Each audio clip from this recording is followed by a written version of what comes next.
मरहबा collection, fashion की दुनिया का भरोसेमंद नाम। ऊंची से ऊंची कंपनियों के कपड़े जैसे रेमंड, अरविंद, सोक्टास, कैडनी, सम्मान, नसीमा, लुथाई, सियाराम, ओसीएम और लेलन जैसे ऊंची कंपनियों के कपड़े मिलने का बाएतमाद मरकज। हमारा पता याद रखिए, Jamhoor high school main road, Malda Chowk, जैतून हजीन मस्जिद के पास, मालेगांव।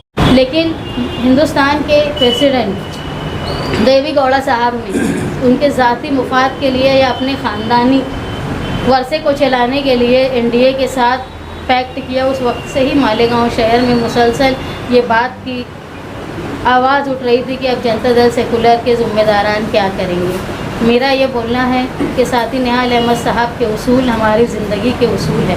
सियासत में साथी निहाल अहमद साहब जिस तरह रहे, उन्होंने बड़ी बड़ी पोस्ट को, बड़े बड़े ऑफ़र को इसलिए कुर्बानी दी कि वो अपने उसूलों से हटना नहीं चाहते थे। वही वर्षे को हम कायम रखते हुए आज बहुत भारी मन के साथ मैं शानींद निहाल Ahmad, Janata Dal secular president district Malegaon, ये ऐलान करती हूँ कि हम लोग आज जनता दल सेकुलर छोड़ रहे हैं। हमारे तमाम अहदेदारान के साथ ये जनता दल से जो सेकुलरिज़म की बुनियाद को छोड़ दिया है, इसके साथ हमारा अब कोई ताल्लुक़ नहीं।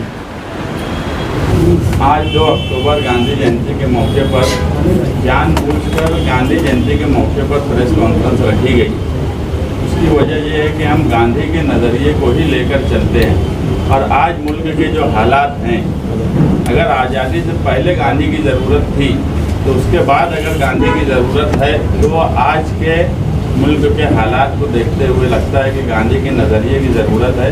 क्योंकि सरकार में जो लोग बैठे हैं वो गोडसे के नज़रिए के लोग हैं और गांधी उनकी मजबूरी है कि वक्तन फ़वक्तन वो गांधी के मुजस्समे पर, गांधी जयंती पर गांधी को फूल हार करते हैं, जबकि उनका नज़रिया गोडसे से मिलता जुलता है। ऐसे वक्त में मुल्क में सभी पार्टियां को दबाकर, उनको लालच देकर अपने साथ शामिल करने की कोशिश की जा रही है।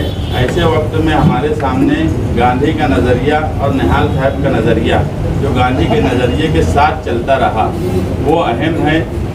जनता दल पार्टी हमारे लिए सिर्फ एक पार्टी नहीं थी, वो हमारे लिए एक परिवार था। यहाँ बैठे हुए पार्टी के जिम्मेदार, पार्टी के वर्कर, यहाँ तक कि मीडिया, जनता पार्टी से शुरू होकर जन सोशलिस्ट पार्टी से शुरू होकर जनता दल सेकुलर तक का सफ़र, ये मालेगांव शहर की सियासत का 70 साल का सफ़र है। जो यहाँ बैठे हुए मीडिया को भी ये बात पता है कि हमने इस सेकुलरिज़म को जिंदा रखने के लिए, लोगों का काम काज करने के लिए हमेशा काम किया, मगर हालात अब ऐसे बन गए कि शाह हिंद ने जो ऐलान किया कि हम अब इस पार्टी के साथ नहीं रह सकते। मुझे लगता है पार्टी के तमाम ही जिम्मेदार कारपोरेटर, वर्कर्स उस फैसले के साथ में हैं। हम जल्द ही 1-2 रोज़ में देवी गौड़ा को हमारा फैसला दे देंगे। हमने 2023 में मेरा शहर मेरा दबदबा के नाम से मालेगांव शहर में 12,000 मेंबर साझी जनता दल के नाम से की थी। उन सारी मेंबर साझी के साथ बॉडी डिज़ोल्व की जा रही है। चारे वाली, मैं तो जब से सियासत में आया, मेरे लिए तो चारे वाली बाई ही सिंबल रहा और इसी के साथ हम सियासत में हमेशा काम काज करते रहे। हमारे लिए सबसे कठिन फैसला पार्टी छोड़ने का है, किस तरफ जाना है, ये हमारे लिए 2 नंबर की बात है। आज एक परिवार मालेगांव शहर में जनता दल निहाल साहब के वक्त से इक़्तिदार से लेकर बढ़ती भी रही, कमज़ोर भी होती रही, बढ़ती भी रही, सारे नुमाइंदे देखे। मुझे ऐसा लगता है कि मीडिया के में बैठे हुए यहाँ जो नुमाइंदे हैं, उनका भी एक दिली लगाव इस पार्टी के साथ रहा है। भले ही पार्टी ऊंचाई पे गई हो या नीचे आई हो, उतार चढ़ाव पार्टी के साथ लगे रहे, मगर एक लगाव इस शहर के हर लोगों का, एक आम आदमी से लेके यहाँ तक के सियासत में यहाँ से ट्रेनिंग लेने के बाद दूसरी पार्टियों में जाने वाले लोगों का भी लगाव इस पार्टी के साथ रहा है और वो दूसरी पार्टी में भी रहे तो भी इस पार्टी से लगाव रहा है। ऐसे वक्त में इस पार्टी को छोड़ना हमारे लिए बहुत मुश्किल का फैसला रहा, मगर जो फैसला देवी गौड़ा साहब, कुमार स्वामी साहब ने लिया, वो एक नज़रिए के ऊपर उसका अटैक था और हम नज़रिए से हट नहीं सकते थे, इसलिए आज ये फैसला किया गया।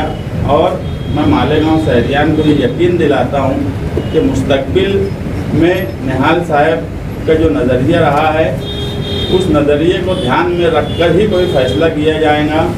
महाराष्ट्र जनता दल सेकुलर एक कमेटी बनाई है, वो पार्टियों से बातचीत करेंगी। हम भी मालेगांव शहर में मालेगांव शहरियान का एक ये निहाल साहब से एक ऐसा लगाव है जो मालेगांव शहर की जड़ों में है।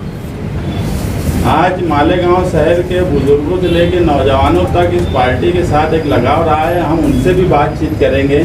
हम जल्द ही उनसे एक जायज़ा कमेटी बना के हम आम लोगों से मिलने की कोशिश करेंगे और उनसे समझेंगे कि हमें अब मुस्तकबिल में मालेगांव शहर को सामने रखते हुए, मालेगांव शहर की सियासत को सामने रखते हुए, मालेगांव शहर में जिस तरह से लीडरान फिरका परस्ती के साथ जुड़ रहे हैं और अपने मुफाद के लिए जुड़ रहे हैं, जिस तरह की सियासत अब मालेगांव शहर में हो गई है, ऐसे वक्त में सोशलिज़म का नज़रिया और फिरका परस्तों को किस तरह मुंहतोड़ जवाब दिया जाए और हमारा मुस्तकबिल क्या हो, ये सिर्फ हम लोग जहाँ जो बैठे हैं ये सिर्फ इनका मुस्तकबिल नहीं तय करेगा। आने वाला फैसला मालेगांव शहर का मुस्तकबिल तय करेगा, मालेगांव शहर की आवाम का मुस्तकबिल तय करेगा। और मुझे पूरी उम्मीद है कि मालेगांव शहर के रहने वाले शहरियान अपने मुस्तकबिल के लिए हमें अच्छा मशवरा देंगे और हम वो मशवरा महाराष्ट्र जनता दल तक भी पहुंचाएंगे और कोशिश करेंगे कि मालेगांव शहर की जो सोच है उस हिसाब से कोई अच्छा फैसला हो। अभी आपने ये पार्टी अगर छोड़ रहे हैं, अभी इलेक्शन सामने है, तो आप इस इलेक्शन में हिस्सा लोगे या नहीं? अगर लोगे तो कौन से पार्टी? हम सब इलेक्शन में हिस्सा लेते रहे हैं और सब इलेक्शन में हिस्सा लेंगे। अब मालेगांव में आपके साथ में कितने लोग छोड़ रहे हैं इस पार्टी? मालेगांव की जनता दल सेकुलर की पूरी बॉडी, मैं बोला कि 12,000 मेम्बरान जो मेंबर शादी मुहिम मेरा शहर मेरा दबदबा के नाम से की गई थी और सारे अहदेदारान शान हिंद जो सदर है उसके साथ बॉडी डिजॉल्व कर दी, मतलब पूरे मालेगांव शहर के अहदेदारान इस्तीफा दे रहे हैं। मौजूदा रुकन असम्बली से जो है जनता दल के नाम से महागठबंधन किया गया था, तो पार्टी छोड़ देने से वो गठबंधन रहेगा या उसको कोई फर्क पड़ेगा? अभी वो सवाल हमारे लिए गठबंधन का फिलहाल यहाँ पे नहीं है, क्योंकि जब हम गठबंधन किए थे उस वक्त भी पार्टियाँ अलग अलग थी। वो राष्ट्रवादी में थे, हम जनता दल में थे। बाद में वो उनके मिजाज के हिसाब से जिस तरह पार्टी बदलते हैं वो पार्टी बदले, मगर उसके बाद भी हमने बुलंद इकबाल ने जो वादा किया था वो वादा निभाने के लिए उनके साथ रहे। अब ये जो ऑफिस है आपका, ये जनता दल ऑफिस करके कहलाया जा रहा है, अब इसको क्या कहना है? वो तो मुस्तकबिल में जब कोई फैसला होगा तो उसके बाद ही ये ऑफिस क्या कहलाएगा वो तय होगा। आज तो निहाल अहमद की ऑफिस है, निहाल अहमद की ऑफिस ही मानी जाएंगी।